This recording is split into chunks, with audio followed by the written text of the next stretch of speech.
Sebanyak 630 siswa dari 19 kelas SMA Negeri 1 Cimarga melakukan aksi mogok belajar. Ibu ngomongnya nggak berattitude, nggak kayak kepek lah.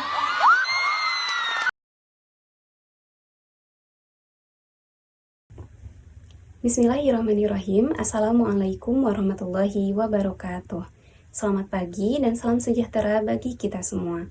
Perkenalkan, saya Siti Hanifah Nurbaiti, mahasiswa program studi Pendidikan Guru Sekolah Dasar dari Institut Pendidikan Indonesia. Yang saya hormati dosen pengampu mata kuliah Pengelolaan Pendidikan serta teman-teman sekalian. Pada kesempatan ini, saya akan menyampaikan sebuah analisis mengenai permasalahan pengelolaan pendidikan, khususnya kepemimpinan pendidikan yang saya angkat dari kasus nyata yang terjadi di lingkungan sekolah.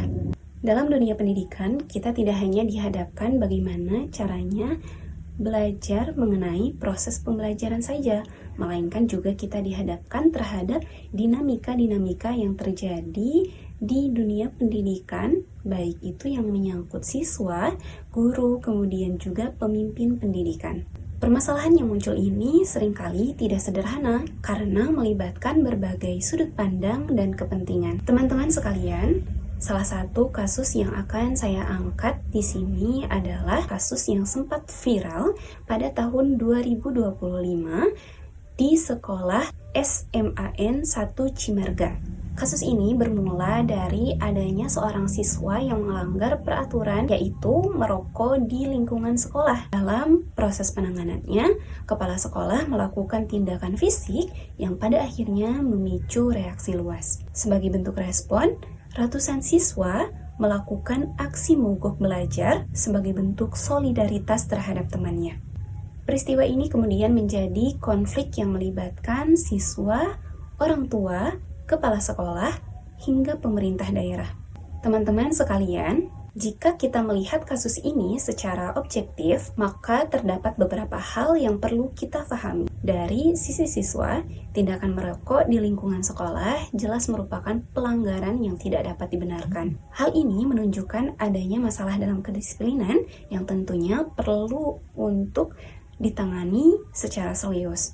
Namun di sisi lain, dari perspektif kepemimpinan pendidikan, tindakan yang dilakukan oleh kepala sekolah dalam menangani pelanggaran ini juga menjadi perhatian.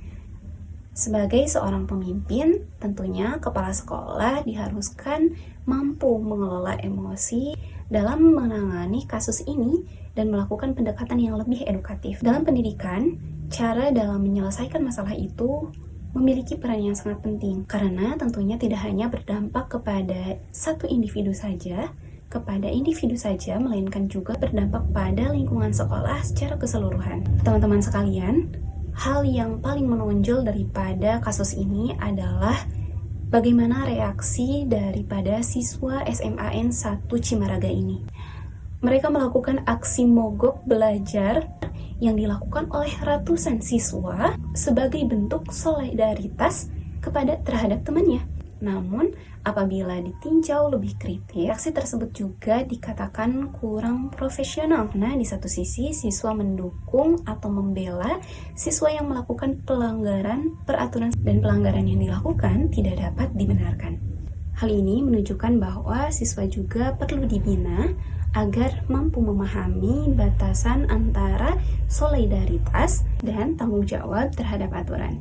Teman-teman sekalian, dalam kajian kepemimpinan pendidikan, kepala sekolah memiliki peran yang tidak hanya mengatur, tetapi juga membina dan menjadi teladan bagi siswa.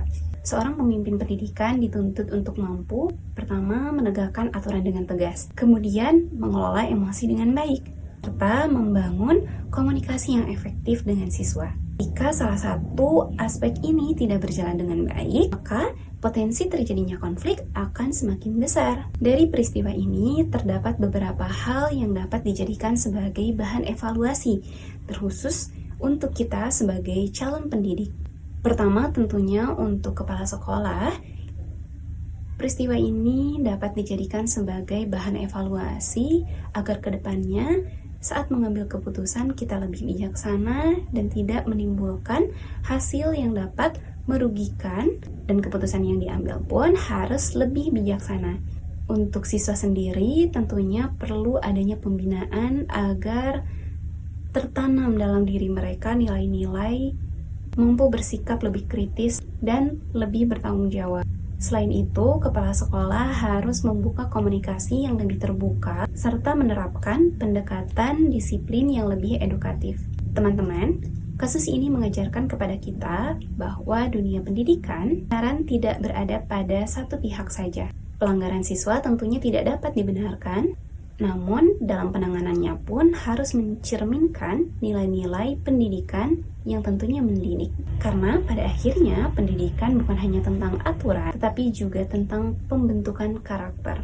Sekian dari saya, mohon maaf apabila terdapat kesalahan dalam penyampaian. Wassalamualaikum warahmatullahi wabarakatuh.